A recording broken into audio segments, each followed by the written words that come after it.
fight, yeah. We were built to thrive, yeah. I think that we've all had enough, yeah. I think that we've all had enough. Sick of dealing with the old plan. They know that we're calling it wrong. You got me like, oh yeah. I think that we've all had enough. Hey, j'espère que vous allez bien. On se retrouve pour la deuxième partie de ces vidéos tuto. Celle-ci portera sur toutes mes techniques pour l'écriture du script et la réalisation des screens. Ça promet d'être beaucoup plus concret que la première partie cette fois, je devrais mieux m'en sortir. Pour ceux qui seraient tombés là sans savoir, il s'agit d'une série de 3 vidéos dans lesquelles j'explique mes étapes de création. Dans la première, j'ai déjà parlé de comment j'écrivais mes histoires. Ici, je vais donner des techniques pour le script et les screens. Et dans une troisième partie, j'essaierai de vous donner des conseils pour s'organiser et rester motivé. C'est pas vraiment important de toutes les voir, ni de les voir dans l'ordre, mais si une autre partie vous intéresse, n'hésitez pas. Bon, et pour une fois, je vais pas faire durer l'intro, alors c'est parti!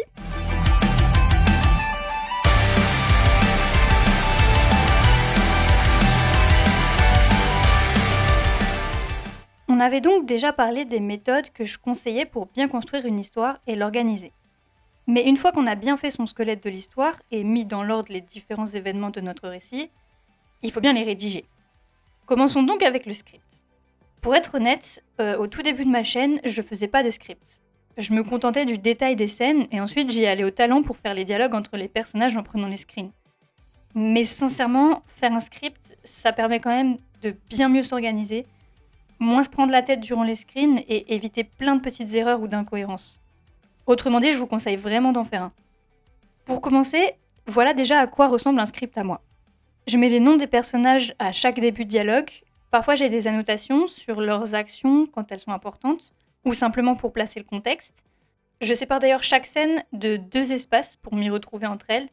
Je considère qu'une scène égale un environnement. Dès que le personnage change de pièce, d'endroit, de background quoi, ça équivaut à une autre scène. Et pour plus facilement me retrouver sur là où j'en suis, je grise les scènes dont j'ai déjà fait les screens. Ça, c'est ma mise en page. Chacun a la sienne, vous aurez peut-être besoin de plus d'espace ou plus d'annotations. Un script, c'est personnel, on sera le seul à le voir finalement. C'est un outil pour nous aider à mieux réaliser les screens, donc c'est à vous de le mettre au propre de la façon qui vous conviendra le mieux. Maintenant, hors de la mise en page, j'ai quelques conseils pour vous quand vous rédigez votre script. Déjà, je pense qu'on va commencer par le plus évident. Relisez-vous. L'orthographe.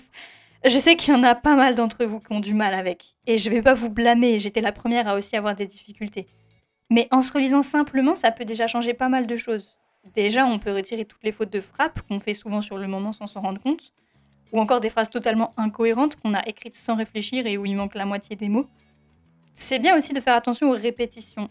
Parfois, sans s'en rendre compte, on a des tics de langage. On a tendance à surutiliser un mot ou une expression sans vraiment varier.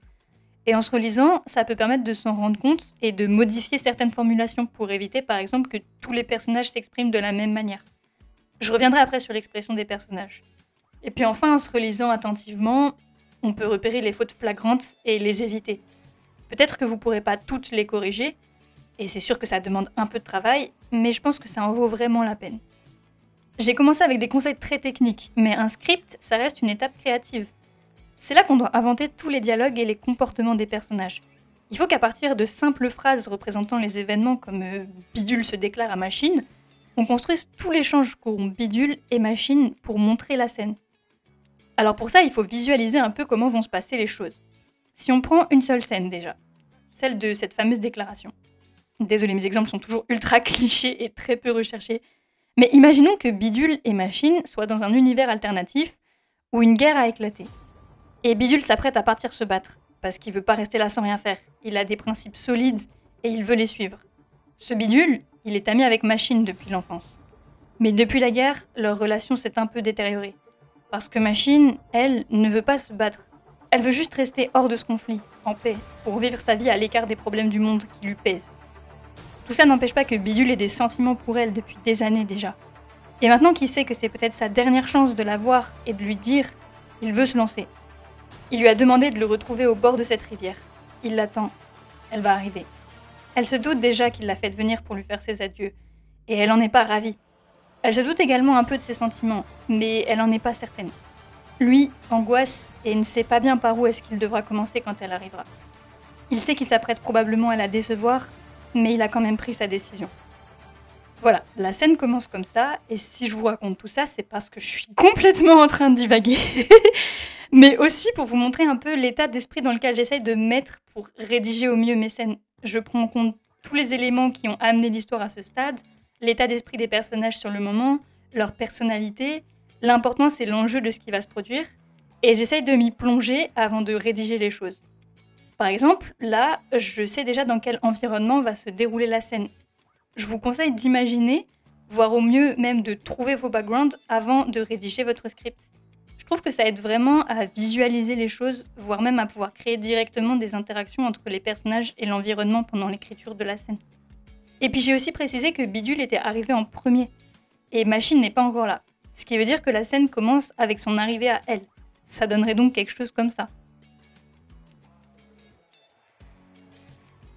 Et après, une fois que vous y êtes, c'est votre histoire. C'est à vous de savoir ce qu'ils vont se dire, ce qui va se passer, selon ce que vous avez décidé.